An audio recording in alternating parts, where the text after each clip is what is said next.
Apple ने आखिरकार कुछ बदलाव कर ही दिए। आईफोन 17 प्रो में आता है यूनिबॉडी एल्यूमिनियम का ढांचा। ये बाहर से तो बढ़िया लग रहा है, लेकिन अंदर का क्या। इससे पहले के प्रो मॉडल्स काफी रिपेयरेबल थे, क्योंकि उन मॉडल्स में हम पिछले हिस्से से फोन को खोल सकते थे और इसलिए फ्रंट स्क्रीन को कोई धोखा नहीं था। लेकिन इस नए आईफोन के साथ शायद वो धोखा वापस आ चुका है। लेकिन एप्पल शायद ये बताना भूल गया कि सारे प्रो मॉडल्स में से ये सबसे ज्यादा मोटा है। और ये मुझे सोचने पर मजबूर कर देता है कि एप्पल ने और क्या नहीं बताया है हमें। इस मॉडल को इतना मोटा क्यों बनाया पिछले मॉडल्स के मुकाबले। चलो इसे खोलकर पता करते हैं। और ये रहा, हमारे हाथ लग चुका है आईफोन 17 प्रो मैक्स। ये फोन सच में शानदार है। मुझे पता है किसी को पसंद नहीं आता, लेकिन मुझे बहुत पसंद है। ये ब्लैक ग्लास कटआउट जो है वो एक अच्छा एडिशन है। बैक ग्लास कई बार टूट जाता है और उन्हें इसे रोकना होगा। यहाँ पर ऊपर एक एंटीना बार है जिसके बारे में शायद किसी ने बात नहीं की अब तक।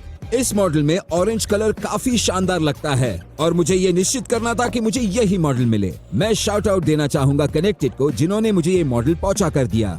ये कलर मिलना बहुत मुश्किल था, लेकिन उन्होंने कर दिखाया।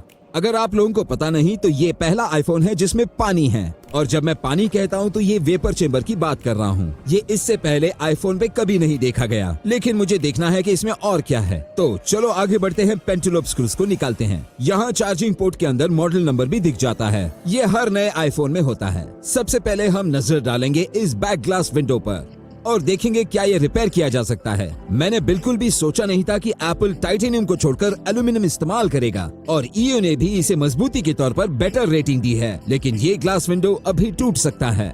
अंदर की बात करने से पहले देखते हैं इस फोन को सेफ कैसे रखा जाए। ये है ESR का साइबर टफ केस और ये सुरक्षा देता है सभी ओर से। इस पर आता है ड्यूल लेयर का कैमरा बार और जिंक गार्ड भी, जो साथ ही काम करता है एक स्टैंड के तौर पर। ये खुलता है 15 से 69 डिग्री तक, दोनों लैंडस्केप और पोर्ट्रेट मोड पर। तो YouTube देखना अपने फोन पर हो जाता है हैंड्स फ्री। अब कोई चार्जिंग पोर्ट गंदा नहीं होगा क्योंकि यहाँ पर एक फ्लैप है। साथ ही स्पीकर्स भी प्रोटेक्टेड होंगे क्योंकि मैश है। और साथ ही हम लगा सकते हैं ESR का आर्मोराइज्ड प्रो स्क्रीन प्रोटेक्टर, जो बनता है उसी कॉर्निंग ग्लास के साथ जिस पर एप्पल का भी भरोसा है। आपको मिलता है एकदम क्लियर एंटी रिफ्लेक्टिंग कोटिंग और 10 गुना ज्यादा इम्पैक्ट अब्सॉर्प्शन किसी भी साधारण स्क्रीन प्रोटेक्टर के मुकाबले, जिसका मतलब है 23 फुट से फोन गिर जाए तो भी फोन पर स्क्रैच तक नहीं आएगा। और साथ ही इस पर मैगसेफ मैग्नेट्स भी आते हैं जो साधारण केस के मुकाबले दुगने स्ट्रॉन्ग होते हैं। अब वीडियो पर अब वक्त हो गया है सबसे बड़े सवाल का जवाब ढूंढने का। क्या ये बैक ग्लास रिपेयर हो सकता है? क्या ये निकाला भी जा सकता है? देखते हैं इसे क्लैंप पर लगाकर। ये तो बहुत ही बड़ा है।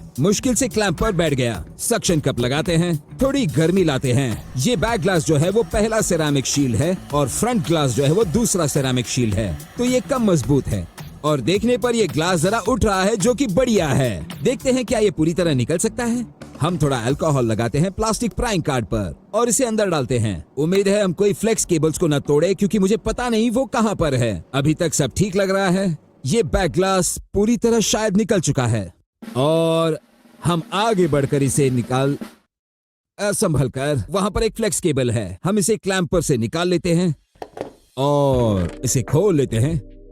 डैम, यही तो मैं एक्सपेक्ट कर रहा था। यहाँ पर थोड़ा गोंद लगा है जो ये बैक ग्लास को पकड़े रखा है और यहाँ बैक ग्लास पर हमारे मैगसेफ मैग्नेट्स भी लगे हैं।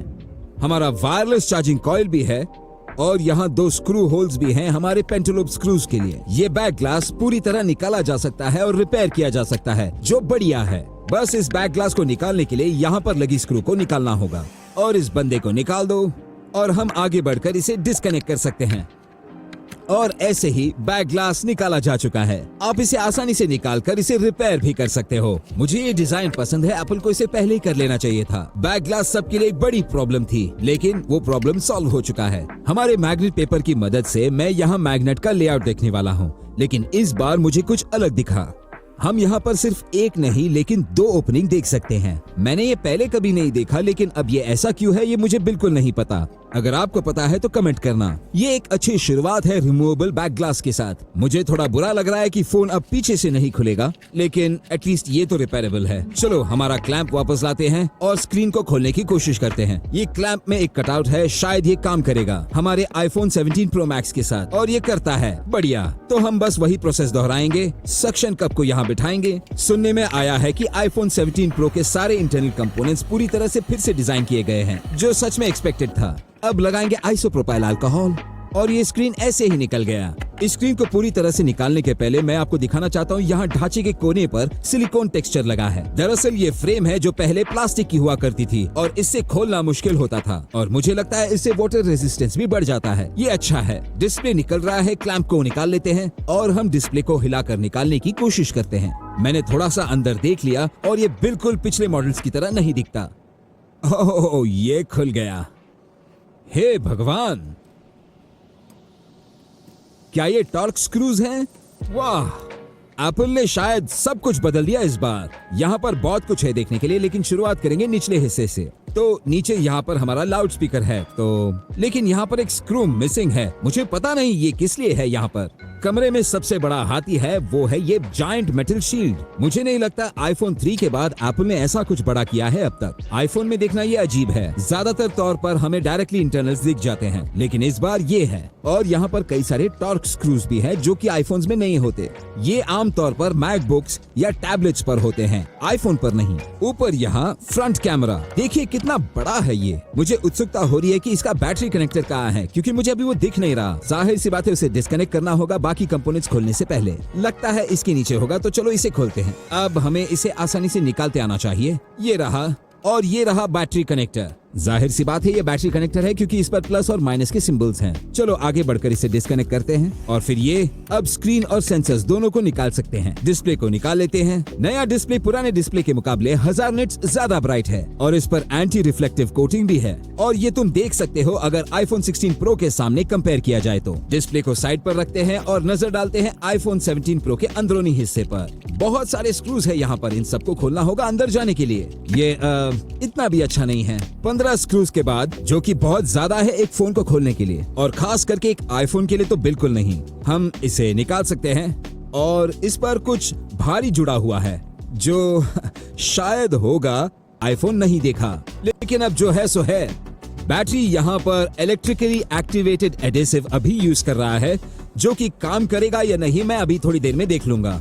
और वेपर चेंबर जो है वो शायद बैटरी के पीछे होगा। तो काफी इंटरेस्टिंग डिजाइन है ये। मैं इसे अभी साइड पर रखूंगा, इस पर बाद में आएंगे। अभी काफी कुछ अंदर देखना बाकी है। अब जो हम फोन के अंदरूनी हिस्से को देख सकते हैं, मैं इम्प्रेस्ड हूँ। ये देखो इस मदरबोर्ड को कितना छोटा है, ये बहुत ही छोटा है। बाकी तो बस कैमरा बम्स और स्पीकर ही हैं।